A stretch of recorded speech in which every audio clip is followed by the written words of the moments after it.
भाषण दे रहे हैं। बैठिए, आप बोलिए ना, आप उधर ध्यान मत दीजिए। राजीव जी, महाराष्ट्र के बारे में उन्होंने चर्चा नहीं की। 4 दिन पहले प्रधानमंत्री ने कहा 70,000 करोड़ का घोटाला हुआ और सबको वॉशिंग मशीन में डाल के बाहर निकाल दिया। अरे वाह भाई वाह, भ्रष्टाचार की परिभाषा कर रहे हैं और देश देख रहा है।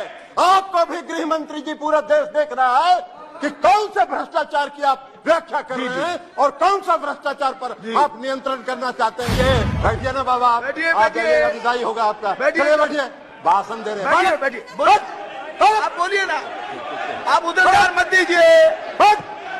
राजीव जी, राजीव रंजन जी, उधर ध्यान मत दीजिए। Address the chair only, address the chair only. केवल आपकी बात रिकॉर्ड में जा रही है। बातों का उल्लेख किया उन्होंने, सुप्रीम कोर्ट के कुछ पारा का भी उल्लेख किया, लेकिन शायद उन्होंने इस बात का उल्लेख नहीं किया कि इस देश में संविधान के प्रावधानों की व्याख्या करने का अधिकार इस देश के सर्वोच्च न्यायालय को है।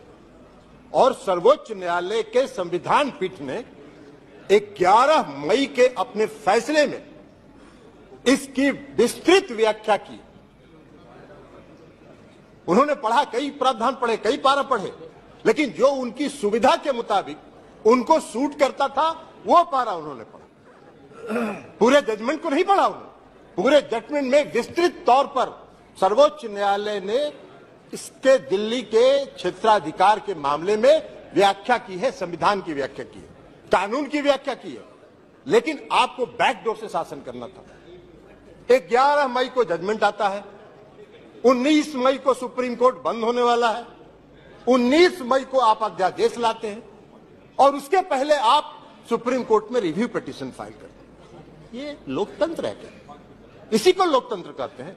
ऐसे ही लोकतंत्र को आप चलाना चाहते हैं? सभापति महोदय, लोकतंत्र चलता है लोकलाज से, और इस सरकार ने सारे लोकलाज को ताखे पर रख दिया और डुबो के इस दिल्ली में शासन करना चाहते हैं। आप बैकडोर से शासन करना चाहते हैं। अभी माननीय गृह मंत्री जी ने बिल को पेश करते हुए कहा कि दिल्ली की सरकार 2015 में ऐसी बन गई कि जो भ्रष्टाचार के मामले में जिसका काम ही नहीं है सेवा करना।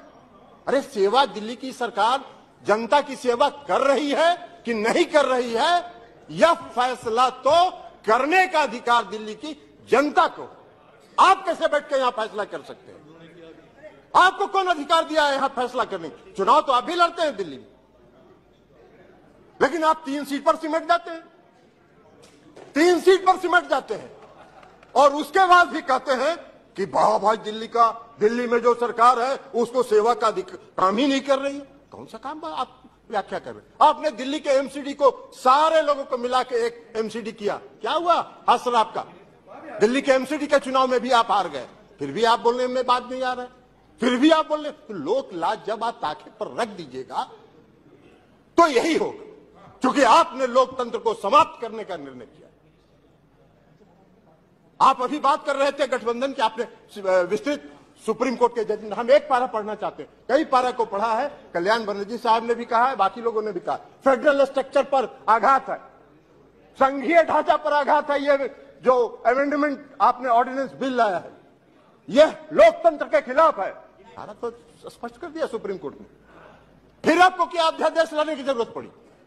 क्यों आप इंतजार करते रहे? आपने रिव्यू पिटीशन फाइल किया था, तो रिव्यू पिटीशन जब आप फाइल किए थे तो रिव्यू पिटीशन का आप इंतजार करते। रिव्यू पिटीशन में सुप्रीम कोर्ट का क्या फैसला होता है, लेकिन नहीं, आपने इंतजार नहीं किया। आपने 19 तारीख को सुप्रीम कोर्ट बंद हो रहा है गर्मी की छुट्टी के लिए, और 19 तारीख को आप अध्यादेश जारी कर रहे। आपकी मंशा है, आपकी मंशा है बैकडोर से शासन करना, मनोनीत लोगों के माध्यम से चुनी हुई सरकार पर शासन चलाना। यही मंशा आपकी दिल्ली में भी है और यही मंशा देश के अन्य भाग में। ये कौन सा शासन आप चला, कौन सा लोकतंत्र स्थापित करना चाहते हैं? अभी चर्चा कर रहे थे माननीय गृह मंत्री जी, गठबंधन की चर्चा कर रहे थे, इंडिया की भी चर्चा कर रहे थे। अब इंडिया का फोबिया तो उनको समा गया है, इसलिए कि आज तक तो कभी इन्होंने एनडीए की बैठक नहीं की, आज तक कभी नहीं हुआ था। लेकिन जिस दिन इंडिया की बैठक मंगलोर में हो रही थी उसी दिन इन्होंने एनडीए का बैठक किया। अरे भाई, आपको तो उस फोबिया से आप ग्रस्त हैं, आप उस फोबिया से ग्रस्त हो गए हैं और आपकी विदाई होने वाली है, तो इसलिए भ्रष्टाचार की बात कर रहे हैं। बैठिए, बैठिए ना बाबा, आप जाइएगा, विदाई होगा आपका। बैठिए, बैठिए, भाषण दे रहे हैं। बैठिए, आप बोलिए ना, आप उधर ध्यान मत दीजिए। राजीव जी, राजीव रंजन जी, उधर ध्यान मत दीजिए। Address the chair only, address the chair only. केवल आपकी बात रिकॉर्ड में जा रही है, किसी अन्य की बात रिकॉर्ड में नहीं जा रही है। आप please address the chair and please and try to conclude also please. इसलिए सभापति महोदय, इसीलिए please sit down, please sit down. No no no, बैठिए, आप बैठ जाइए, आप बैठ जाइए प्लीज, आप बोलिए। इसीलिए सभापति महोदय, अभी माननीय गृह मंत्री जी चर्चा कर रहे थे, अभी गृह मंत्री जी चर्चा कर रहे थे। आप अपनी बात पूरी कीजिए ना। अभी गृह मंत्री जी, माननीय गृह मंत्री जी चर्चा कर रहे थे। एक मिनट, आप प्लीज, स्वागत, आप तो बैठिए ना, बैठिए, अभी अपनी बात पूरी कर दीजिए। अभी गृह मंत्री जी चर्चा कर रहे थे, उन्होंने दिल्ली के भ्रष्टाचार पर चर्चा की। आप ही चलाइएगा, आपको बैठिए। जी जी, हाँ, आप अपनी बात पूरी कीजिए प्लीज। इसलिए आप अपनी बात पूरी कीजिए, अपनी बात पूरी कीजिए। सभापति महोदय, अभी सभापति महोदय माननीय गृह मंत्री जी चर्चा कर रहे थे, पेश करते हुए उन्होंने कहा कि दिल्ली में बहुत भ्रष्टाचार हो गया है, भारी भ्रष्टाचारियों का जमा हो गया है। महाराष्ट्र के बारे में उन्होंने चर्चा नहीं की। 4 दिन पहले प्रधानमंत्री ने कहा 70,000 करोड़ का घोटाला हुआ और सबको वॉशिंग मशीन में डाल के बाहर निकाल दिया। अरे वाह भाई वाह, भ्रष्टाचार की परिभाषा कर रहे हैं और देश देख रहा है। आपको भी गृह मंत्री जी, पूरा देश देख रहा है कि कौन से भ्रष्टाचार की आप व्याख्या कर रहे हैं और कौन सा भ्रष्टाचार पर आप नियंत्रण करना चाहते हैं। भ्रष्टाचार का भय दिखाकर अपनी राजनीतिक बात पूरी कीजिए जी। इसलिए चिंता मत करिए, जनता देख रही है आपको भी। 2024 में आपका भी फैसला जनता कर देगी। और इसी के साथ अरे कैसे खत्म हुआ? आपने अभी तो कर दिया। नहीं हो गया ना पूरा, नहीं कंक्लूड करने दीजिए। कीजिए, तो इसलिए पूरा कीजिए।